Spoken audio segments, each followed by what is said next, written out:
Yes, of course, we are already in this new year 2025. So tell us what is exactly happening this new year. First of all, let me take this opportunity to say Happy New Year to our viewers. We're already in 2025, and the year 2025 started in a rapid spin, rotating around a number of mind-boggling events around the world, like the rapid fires around USA, mysterious fog with a chemical smell across USA, Canada, UK, that is allegedly causing people to become sick. And also there is the rise of the deadly HMPV virus in China that may be a potential threat across the world. And also we have this potential ban of the world most popular social media app, TikTok, from operating in USA. And in return, the American citizens are migrating in numbers to another app called Red Note, which is a copycat of TikTok. Yes. But that's not what we are focusing on today. Today, let us talk about what is happening in the Democratic Republic of Congo, and that is none other than the government-aided constitutional death penalty or executions that is taking place in the Democratic Republic of Congo. So what is exactly happening in Congo? So the Congolese government has executed, or it is still executing, up to around 166 to 170 men. Yes! And now it is said to be around 197 to 200 men, all aged between 18 to 35 years. And most of them were executed in a space of 1 week. Jesus! And many more are yet to be executed in the coming weeks. So these men were identified as armed robbers or the urban bandits. They are known in DRC Congo as the Bakuluna, or you can call them the Kuluna Gang. So after they were flown by a cargo plane to a notorious prison called the Anga Prison. It is located in the northwest of the Democratic Republic of Congo, where they were finally executed. So what exactly caused their execution and how did it start? First, what you should know is that the Democratic Republic of Congo has been facing challenges over the years, ranging from coup d'etats, deadly epidemic diseases like Ebola, Marburg, and so on. Continue. So, together with the system of government and economic situation, this has brought about massive unemployment, poverty, social exclusion, low living standards, high cost of living that has resulted to the rise of urban gangs known as the Kuluna, which is now has been there in DRC up to of recent. Now, this has become a highly contributing factor to crime across DRC, especially in the cities of Goma and Kinshasa. Now, this made the security situation in DRC complex, which required multidimensional approach. And as a result, the government, through the Ministry of Justice, came up with a solid resolution of reactivating the death sentence or death penalty. You can also call it capital punishment as a way of curbing crime in DRC, whereby criminals were arrested and processed to face death by firing squad without further trials in the court of law. Can you explain further on how these executions ordeal unfolded? Before I dissect further on the massive executions going on in the Democratic Republic of Congo, you should know that death penalty in Democratic Republic of Congo has been there since independence, but it was again abolished in 1981. And it was again reinstated again in 2006. But interestingly, the last execution took place in 2003 under unclear circumstances. Yes! So in March 2024, the Congolese government announced the resumption of capital punishment or death sentence in cases of treason by only the military personnel. And as a result, in May 2024, 8 soldiers were sentenced to death. And in July 2024, 25 more soldiers were convicted of similar offenses. Yes! So this sentence was further extended to include members of the civilian, belonging to criminal gangs and armed groups around cities and towns around the Democratic Republic of Congo. So these executions which are taking place in DRC, are they targeting the urban gangs or the failed coup? This execution was meant to handle two problems. and that is the urban gangs, which is the Kuluna, and the members of the previous failed attempted coup in the Democratic Republic of Congo. But first, let us talk about the failed coup. And what you need to know is that on 19th May 2024, there emerged someone called Christian Malanga. Continue. He was a Congolese American politician, yes, businessman, and former military officer, who also he was also the leader of the United Congolese Party (UCP), which he formed while in USA, where he sought asylum after his experiences as a political prisoner back in the Democratic Republic of Congo, in which in 2017 he established something called the New Zaire government while in exile, and he proclaimed himself as its president. Yes! So, Malanga later went back to the Democratic Republic of Congo, and since he already had a son back in US, he convinced his son, Marcel Malanga, to come back over to DRC to join him, and this is where it all started. Is that all? Or there's something more about that? No, as if that wasn't all.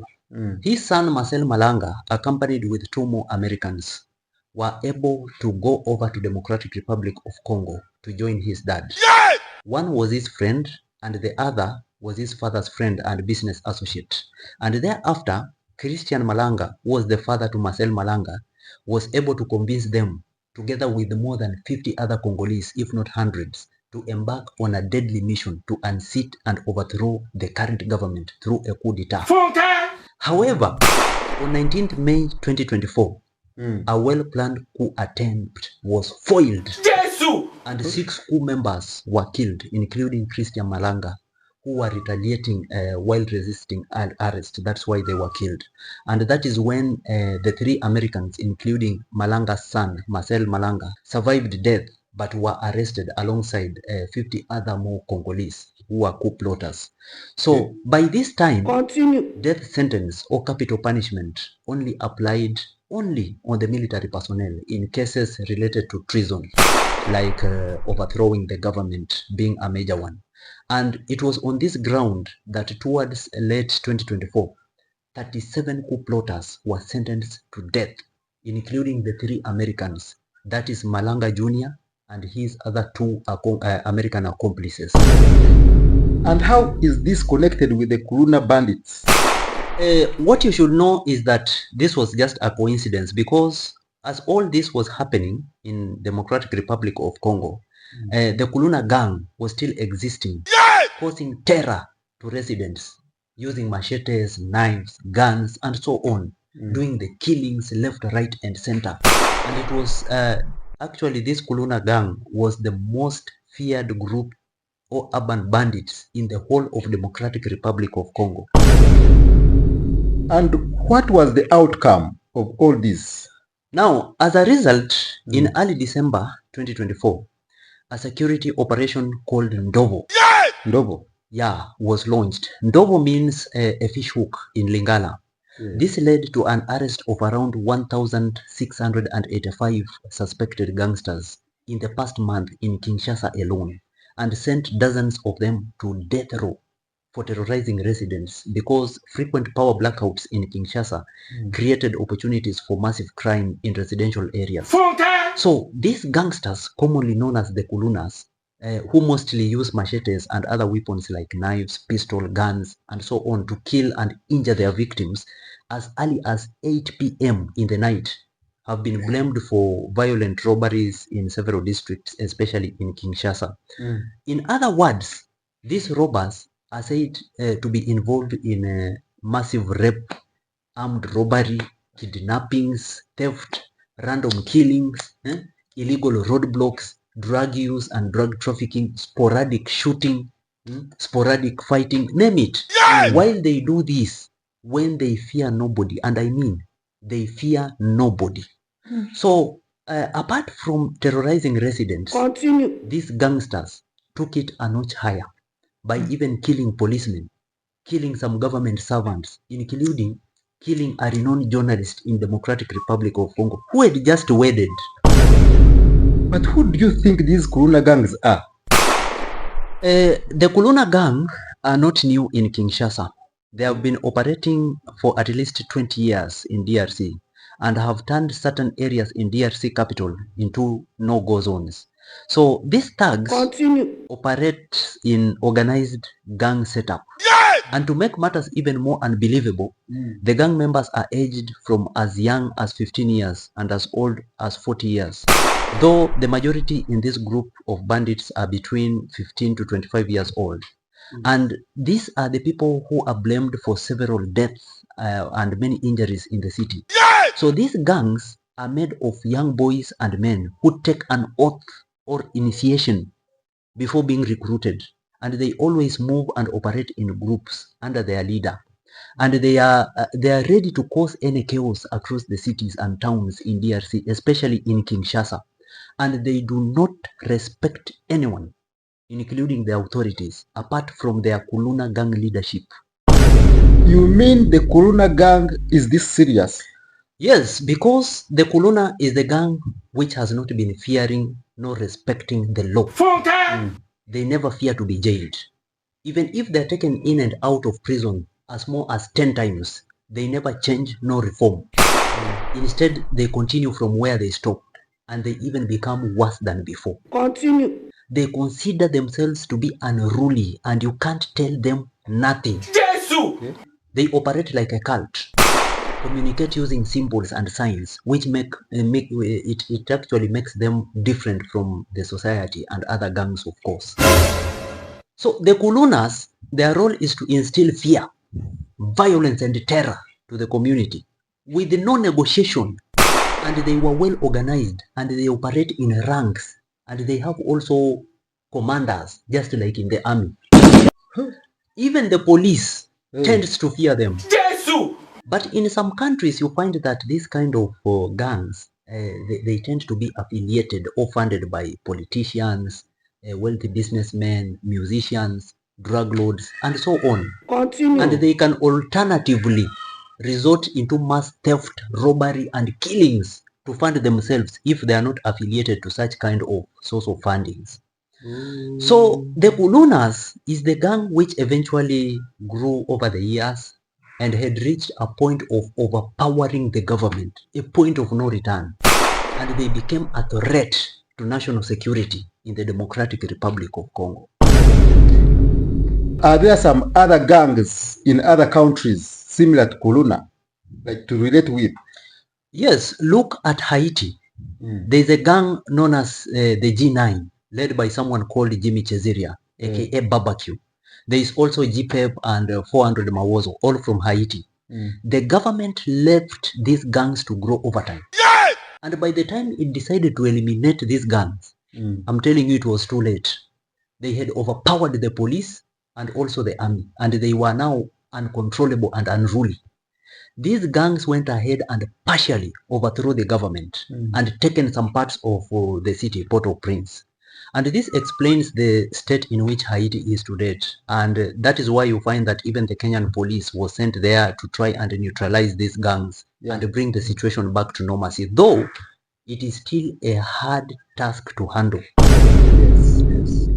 Now, has this kind of gang grouping happened in any other country in Africa? Kenya also had a notorious gang called the Mungiki sect, led by someone called Maina Njenga. And it was having a membership of over 500,000 machete-wielding youths. They would kill residents, kill police, and even collect taxes from slum areas of the city in the name of providing security.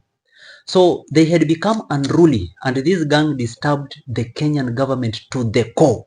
And the only medicine that the government came up with was to declare a shoot-to-kill order, which killed more than 1,000 of them and arrested dozens and dozens, including its leader by then. So the government went a notch higher by giving a critical look to people who are having dreads, like the way you have dreads like this. This even almost declaring men having dreads illegal in Kenya. So therefore, the shoot-to-kill policy, however, is what helped curb the Mungiki gang menace in Kenya. And how did the capital punishment come to pass? lately in DRC. Now here comes the man, the newly appointed Minister for Justice in DRC. His name is Constant Mutamba. Mutamba. He says enough is enough with all this chaos in DRC. He goes to the head of state and proposes for a task force to be formed called Falafala Zero Kuluna, meaning that start sweeping off Kuluna to zero.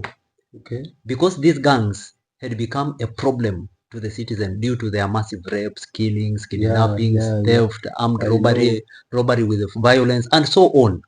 So the minister proposes that these gangs should face execution by death without necessarily facing further trials in the courts of law. And thereafter, the head of state, he gave it an okay. And capital punishment, which previously applied only to the military, was also extended to violent civilians with grave offenses to dissuade people from engaging in crime. And what happens next? Now, in response, the government took tough measures and kickstarted the Operation Double. And as a result, massive arrests were done after cornering thousands of youths in the gang, taking them to prison within the city, where thereafter the military conducted public trials, and they are still conducting public trials, then send those convicted to death row. Continue. Now, it is at this point that the Minister for Justice comes after these trials to address the convicts who have been sentenced to death. And this is the words that he says, these very words, that say your last prayers.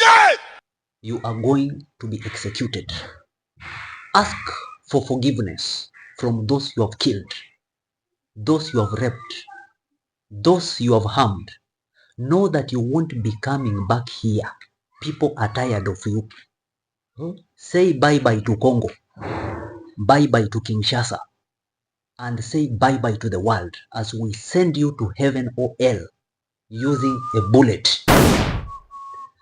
But remember, during these public trials, the prisoners that have been sentenced to death are asked to provide their details and name of the father, mother, siblings, where they come from, district, location, including contacts. And also, most importantly, their height measurements are taken, not for fun.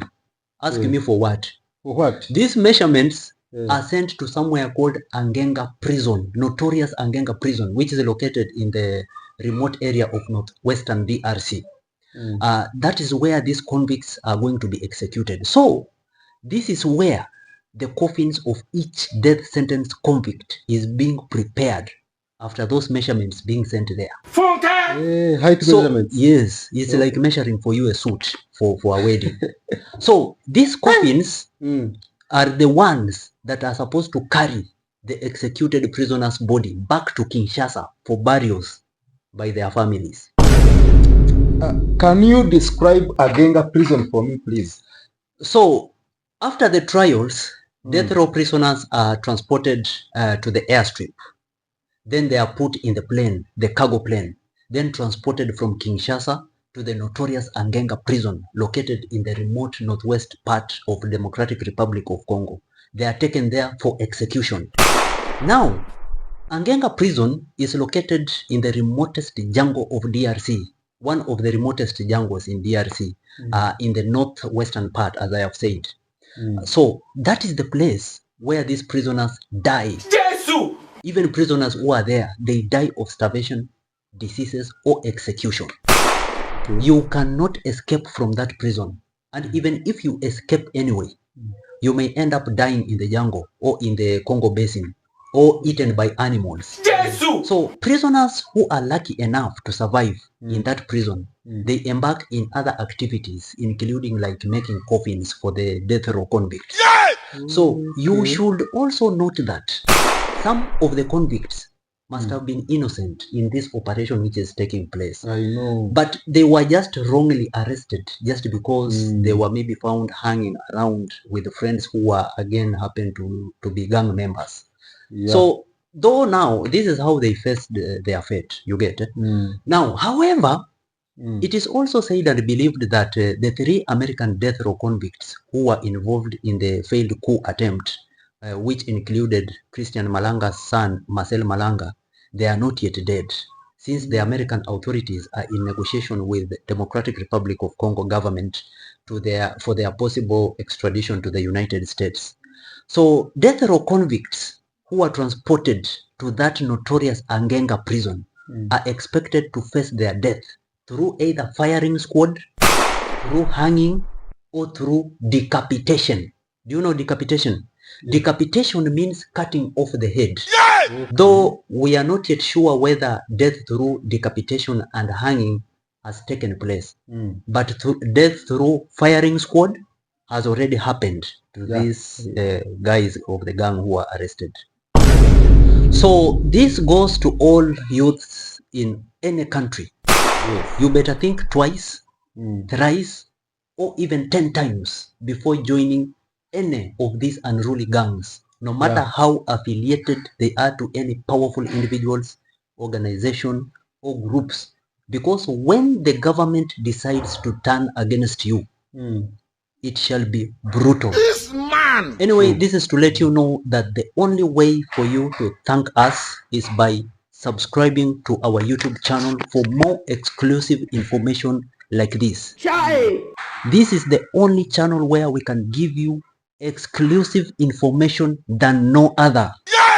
Thank you for subscribing. Till next time. Bye-bye.